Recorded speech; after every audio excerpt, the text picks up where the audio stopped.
প্রিয় দর্শক, আপনাদেরকে স্বাগত জানাই। আমাদের দেশের এই ক্রান্তিকালে আমরা এমন কিছু সাক্ষী হব, সেটা বোধহয় এইটার জন্য আমরা কেউ প্রস্তুত ছিলাম না। বিশেষ করে বলছিলাম কুমিল্লার মুরাদনগরের সেই ভিডিও এবং সেই ঘটনা। দিন যত গড়াচ্ছে, ঘটনার মোড় এদিকে সেদিকে নিয়ে যাওয়ার চেষ্টা হচ্ছে। আমরা দেখলাম বিবস্ত্র এক বাংলাদেশকে। এরকম বিবস্ত্র বাংলাদেশকে আগেও দেখেছি, কিন্তু এখন যে মাত্রাটা যুক্ত হয়েছে সেটা হচ্ছে সোজা সাপটা কথায় মব যা খুশি তা করছে। আপনারা দেখেছেন, আমরা মনেই করেছিলাম বাহ, বাংলাদেশ বোধহয় আবার একটা নতুনত্ব পাচ্ছে। শেখ হাসিনার সরকারের পতনের পর 5ই আগস্টের পর আমরা প্রথম যে জিনিসটা দেখে ধাক্কা খেয়েছি, আমি অন্ততপক্ষে ধাক্কা খেয়েছি, সেটি ছিল গণভবনের লুটপাটের দৃশ্যের প্রধান যে আকর্ষণ, সেটা নারীর অন্তর্বাস। নারীর বিভিন্ন প্রাইভেট গার্মেন্ট, ক্লোথস তারা প্রদর্শন করলো, এবং এই প্রদর্শনে কে জড়িত ছিল না? শিশু, বৃদ্ধ, নারী, সকলে। এজন্য এক মহা উল্লাস। নারীর অন্তর্বাস ঝোলাচ্ছে, কি তৃপ্তি তাদের চোখে মুখে। ভেবেছিলাম বোধহয় এটা ওকে, মানুষ উত্তেজনা করে ফেলেছে, অতি আনন্দে অনেক সময় মানুষ পাগল হয়ে যায়, তারা বোধহয় কিছু লোক পাগল হয়ে গেছে। কিন্তু সেই পাগলের চিকিৎসা তো দেশে হয়নি, বরং সেই পাগলদেরকে আসলে কথিত সেই পাগলদের, অর্থাৎ ধর্ষকদের সোজা সাপটা, তাদেরকে রাষ্ট্র দায়িত্ব নিয়ে পৃষ্ঠপোষকতা করলো। এই মব গিয়ে যখন তখন যে কোনো জায়গায় গিয়ে হানা দিচ্ছে। বলা হচ্ছে কুমিল্লার সেই মুরাদনগরের ভিকটিম নারী, তার ধর্ম পরিচয় সামনে আনলে ভারত সুযোগ নেবে। বলা হচ্ছে আওয়ামী লীগ সুযোগ নেবে। তারপরে বলা হলো এই ঘটনাটা আসলে ধর্ষণ না, এটা হচ্ছে পরকীয়া। তারপরে বলা হলো, এটা কয়েক ঘন্টার ব্যবধানে এই ন্যারেটিভগুলা জন্ম নিচ্ছে যে ধর্ষণকারী আসলে আওয়ামী লীগের রাজনীতি করত। তার প্রমাণ হিসেবে দু একটা ছবিও দেখানো হয়েছে। আবার বলা হচ্ছে যে ধর্ষণের ঘটনা ঘটেনি, এটা পরকীয়া। এইভাবে যে বদলাচ্ছে, আমরা যদি একটু দৃশ্য দেখি, নিজম মজুমদার ভাই, আমি আমার কথাই বলি, ওই ভিডিওটি আমরা দেখাবো না, কিন্তু এই ঘটনা ঘটার পরে ঘটনার ভিডিও যখন দেখেছি, এই ভিডিও দেখার জন্য তো প্রস্তুত ছিলাম না। আমরা যেমন সোশ্যাল মিডিয়ায় কথা বলি, নিজম মজুমদার ভাই, আপনি কিন্তু বিশ্লেষক, আপনি দেখেছেন অনেক সময় বাধ্য হয়ে কিছু ঘটনা প্রত্যক্ষ করতে হয় ডিটেলে। আমি ডিটেলে যখন দেখলাম, আমার মনে হয় আমার দর্শক বন্ধুরা অনেকে ইচ্ছা অনিচ্ছায় দেখতে বাধ্য হয়েছেন এই ভিডিওটি। সেখানে একজন নারীকে অনেকগুলো পুরুষ গিয়ে হামলে পড়লো। তাদের অনেকের ক্ষোভ দেখলাম যে তারা কেন ওই বিবস্ত্র নারীর সাথে তাদের বিকৃত যৌন কামনা, তারা এটার বাস্তবায়ন ঘটাতে পারলো না, এটাই তাদের রাগ। মারছে সেই নারীকে। তাহলে এখন ধর্ষক কি একজন নাকি 10 জন? অনেকজন ধর্ষককে দেখলাম, এবং এই ঘটনায় রাষ্ট্রের মূল জায়গা থেকে স্বীকার করা হলো যে ভিডিওটি রিসেন্ট, যেমন সেই গণশত্রু হিসাবে স্বঘোষিত গণশত্রু শফিকুল, তিনি ডক্টর মোহাম্মদ ইউনূসের খুব বিশ্বস্ত পেয়াদা, তিনি জানালেন যে পুলিশের প্রেস রিলিজ থেকে যে ঘটনাটি, যে ভিডিও ভাইরাল হয়েছে, সেটা ওই ঘটনার। আমরা আরও অবাক হলাম, কারণ এই ভিডিওটি দেখার পরে নিজম ভাই, আমার মনে হচ্ছে যে ভিডিওটি বোধহয় এখনকার না, এটা পুরনোর কোনো ভিডিও। এই ভিডিওর সাথে যুক্ত প্রত্যেকটা ব্যক্তির শাস্তি হয়েছে। এই ঘটনা আর বাংলাদেশে ঘটবে না। যেমনটা পূর্ণিমা রানী শীলের সেই পত্রিকায় যখন পড়ছিলাম যে বাবারা, আমার মেয়েটা ছোট, তোমরা একে একে এসো। আমি বিশ্বাস করতে চাইনি, কারণ এই ঘটনাগুলো আমরা বিশ্বাস করতে চাই না। কিন্তু আমরা রাষ্ট্রের পক্ষ থেকে এটা জানলাম, এবং তারা বলল, পুলিশ এই যে শিশু উপদেষ্টা আসিফ বললেন যে কুমিল্লার ঘটনায় আওয়ামী সন্ত্রাসীদের আশ্রয় প্রশ্রয়দাতারা দায়ী। আশ্রয় প্রশ্রয়দাতারা, আচ্ছা, এই ছবিটিকে কেন্দ্র করে কোথায় একটা বঙ্গবন্ধুর ছবি দেখা যাচ্ছে পেছনে, এবং বলা হচ্ছে তিনি আওয়ামী লীগ করতেন। এইটা যদি হয় তাহলে তো সার্জিস হাসনাতদের কথা আর কি বা আমরা নাই বলি। এইবার নিজম মজুমদার সর্বশেষ আপডেট হচ্ছে আজকের, অর্থাৎ 29 জুন, কুমিল্লায় ধর্ষণের ঘটনায় করা মামলা তুলে নিতে চাইছেন ভুক্তভোগী নারী। এবং আমরা এটা আপনি এই বিষয়টাতে কি মন্তব্য আপনি করবেন পুরো ঘটনাটা নিয়ে? নিজম মজুমদার ভাই, আপনি যদি একটু বিস্তারিত আমাদেরকে বলতেন, কোন দেশে আমরা আছি, কি দেখতে পাচ্ছি? আমার মনে হয় যে আমরা একটু কালকে আসলে আমি ওই মামলাটা আমার কাছে এসেছে, আপনার কাছে তো আসার কথা। আমার মনে হয় এই মামলাটা একবার আমরা একটু দেখতে পারি। আমরা বলি যে ভিকটিমের কথা সামনে না আনা ভালো, আমরা বলতে চাই না। ভদ্রমহিলার নাম হচ্ছে দীপালি বালা, স্বামী বিধু চন্দ্র দাস, পিতা অনিল চন্দ্র দাস। এরপরে উনার ঠিকানা যেটা আছে, উনি এই মামলাটার মধ্যে উনি যে মামলাটা দায়ের করেছেন সেই মামলার ভেতরে কিন্তু ইনিশিয়ালি তিনি 7 জন সাক্ষীর কথাও বলেছেন, যে 7 জন, সাধারণত এই ধরনের মামলার ক্ষেত্রে যখন তদন্ত হবে, চার্জশিট জমা দেওয়া হবে, তখন আরো অনেক সাক্ষী আসতে পারেন, যোগ হতে পারেন, কিন্তু ইনিশিয়ালি যে এই সাক্ষীদের কথা বলা হয়েছে তার মানে এই সাক্ষীরাও সেখানে ছিলেন এবং ঘটনা দেখেছে।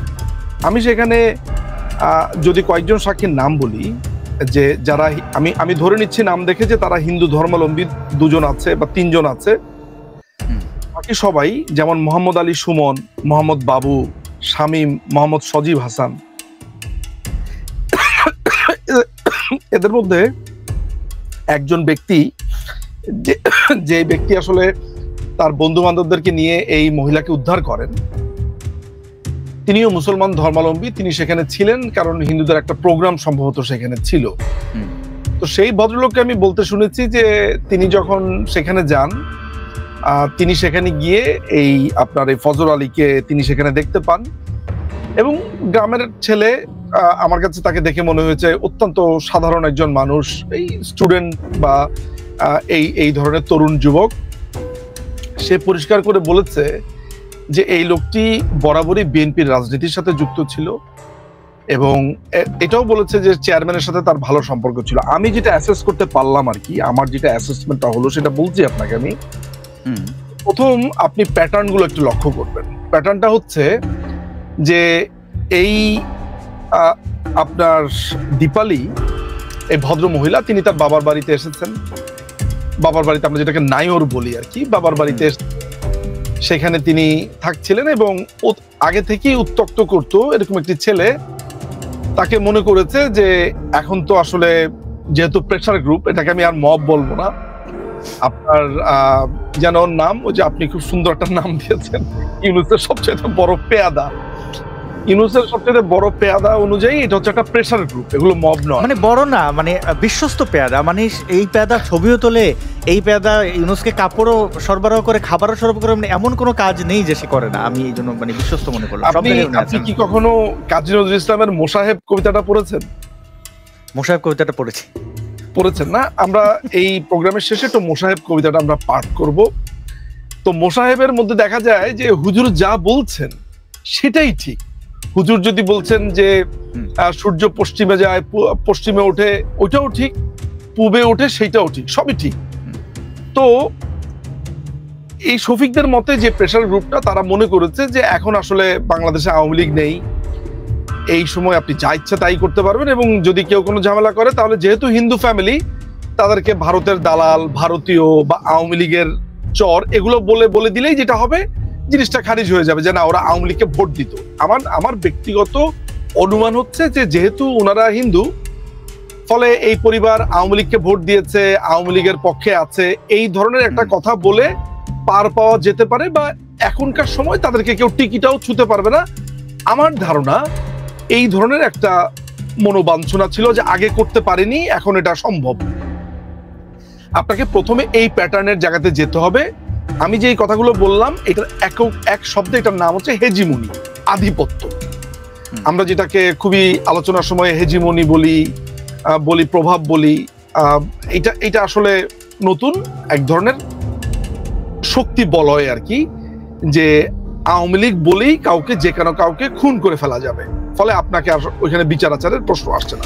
আমি একটু ছোট করে জানতে চাই নিজম মজুমদার ভাই, বাংলাদেশের মানুষকে ওরা এত বোকা মনে করে, যেখানে আওয়ামী লীগের কোনো কর্মী সমর্থক মানে নিজের বাড়িতে এই 5ই আগস্টের পর ঠিকমতো একবেলা ভাত খেতে পেরেছেন কিনা সেটাই যেখানে নিশ্চিত না, সেখানে চলে যাবেন আরেকজনকে ধর্ষণ করতে। মানে আওয়ামী লীগের লোকজন ধর্ষণ করবে এখন এই মুহূর্তে, এটা মনে হয় কোনো পাগলও বিশ্বাস করবে না। মানে তারা সেই অবস্থায় নাই। এইটা আপনার একটা খুব ভালো পয়েন্ট, আসলে পয়েন্টটা তো খুবই জরুরি পয়েন্ট।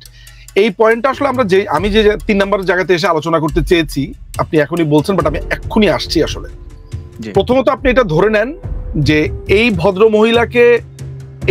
মহিলাকে ধরেন, তার এক ধরনের যৌন আকাঙ্ক্ষা আছে, এক ধরনের বিকৃত মানসিকতা আছে। দেখেন, যে কোনো ধরনের ধর্ষণের পেছনে কিন্তু এক ধরনের পুরুষালী আধিপত্য থাকে, এইটা কিন্তু আপনাকে বুঝতে হবে। অর্থাৎ আমি পুরুষ, আমার শক্তি বেশি, আমি তাকে ধরে তার ইচ্ছার বিরুদ্ধে আমি তাকে তার সাথে যৌন সম্পর্ক স্থাপন করব, এই তো ঘটনা। তো প্রথমত তো আমরা এই জায়গা তো আছেই, কিন্তু তার এই পুরুষালী যে আধিপত্য এত বছর কিন্তু সেইটা করতে পারেনি। এর মানে হচ্ছে যে কোনো না কোনো একটা জায়গাতে ট্রিগারিং পয়েন্ট, কোনো না কোনো একটা জায়গাতে তার অবস্ট্যাকল ছিল, ঠিক আছে?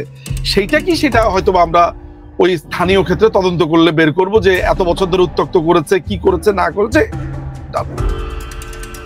কিন্তু এই লোকটি যখন তার সাংবাদিকদেরকে নিয়ে, লোকজনকে নিয়ে যখন রাতের আধারে, প্রায় আমি মামলার এজাহারে দেখতে পাচ্ছি যে আনুমানিক 11:30টার কথা বলা হচ্ছে, আগে বা পরে হতে পারে, যেহেতু আনুমানিক বলা হয়েছে।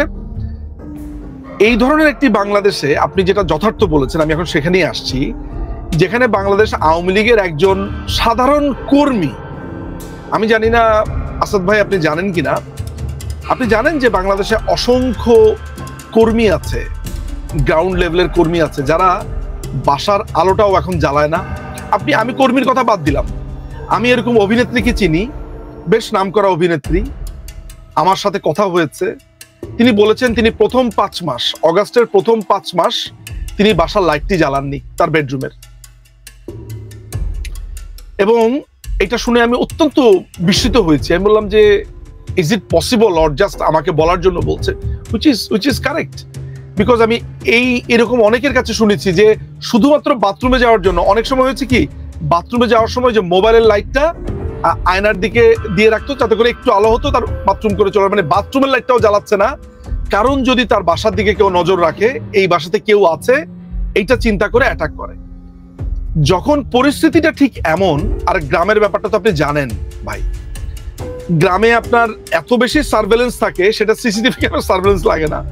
গ্রামে কে ঢুকলো এটা ওই মোড়ের চায়ের দোকান থেকে চাউর হয়ে যায় যে একটা নতুন লোক ঢুকেছে, এই হয়েছে সেই হয়েছে, আপনি এগুলো জানেন।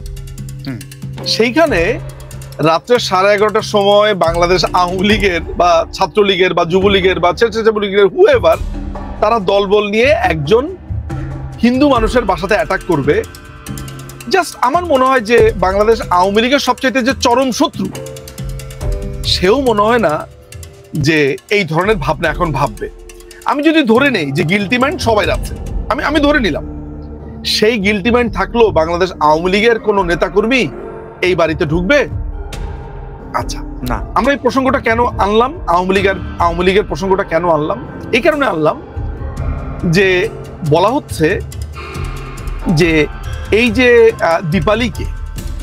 দীপালি দিকে এই যে ধর্ষণ করা হয়েছে, তার উপর যে নির্যাতন করা হয়েছে, এটি করেছে নাকি আওয়ামী লীগের লোকজন, এটাই এখন বলা হচ্ছে। এবং তদন্ত ছাড়া কোনো ধরনের তদন্ত, কোনো কিচ্ছু ছাড়া আপনার এই যে আজকে যিনি অস্ত্র নিয়ে ধরা খেয়েছেন, অস্ত্রের ম্যাগাজিন নিয়ে যিনি ধরা খেয়েছেন বিমানবন্দরে, এই শিশু উপদেষ্টা আসিফ মাহমুদ সজীব ভুইয়া, সে বলছে, এখন আসিফ মাহমুদ সজীব ভুইয়া যখন বলছে যেটা আওয়ামী লীগের কাজ, তখন সেখানে তদন্তের প্রয়োজনটা কি বলে আপনি মনে করেন? আমি অন্তত মনে করছি যে তদন্ত এখানেই শেষ। এটাই তো মবের রাজ্য। নিজম মজুমদার ভাই, মবের রাজ্য তৈরির ক্ষেত্রে এখন আমি আপনাকে একটু জানি, আওয়ামী লীগের ক্ষমতা থাকাকালীন অবস্থায় একটা ঘটনা খুব ধর্ষণের আলোচিত হয়েছিল, সেটা 2018 সালে ইলেকশনের পর বিএনপিকে কেন ভোট দেন এরকম ইয়েতে কয়েকজন গিয়ে ধর্ষণ করেছিল। কথা হচ্ছে যে তাদের শাস্তি নিশ্চিত করা হয়েছে, তাৎক্ষণিকভাবে এটা করা হয়েছে, এবং শেখ হাসিনা নিজে এটার সাথে ইনভলভ ছিলেন। একটা ঘটনা মনে হয়, বা এরকম কয়েকটা ঘটনা সিলেটেরটার ক্ষেত্রে তো আর ছাত্রলীগ ওইভাবে ইয়া না, মানে আওয়ামী লীগের ওইভাবে, কিন্তু ভোটকে কেন্দ্র করে এটা চাঁদপুরের দিকে এই ঘটনাটা ঘটেছিল। এবং আমরা একটু জানতে চাই, আপনারা কি মবদেরকে এখন যাদেরকে ফুলে ফেপে মানে যা খুশি তাই করো নাচছে, তাদেরকে কি আওয়ামী লীগের দায় নেই তাদের এইরকম এই পরিস্থিতিতে আসতে দিতে? যেমন আমি উদাহরণে বলি, 2001 সালে ইলেকশনের পর এই বিএনপি জামায়াত মিলে সারা দেশে প্রায় 20,000-এর মতো ধর্ষণ করেছে। নিজম ভাই, কতগুলো ধর্ষণের ঠিক বিচার করা হয়েছিল? একটি ধর্ষণেরও বিচার হয়েছে বলে, বা পরবর্তী সময়ে কতগুলো ধর্ষণধারীদেরকে আসলে জেল খাটতে হয়েছে সেই ডাটা আমার কাছে নেই, to be honest with you. ফলে যদি 2001 সালের সেই ধর্ষণের বিচার হয়ে থাকে পরবর্তী সময়ে, আমার জানা নেই। তবে যেমন পূর্ণিমা রানী শীলের ব্যাপারটাও কি নিষ্পত্তি হয়েছে কিনা, টু বি অনেস্ট আমার কাছে এই মুহূর্তে ডাটা নেই, ফলে আপনাকে আমি অনেক তথ্য দিলে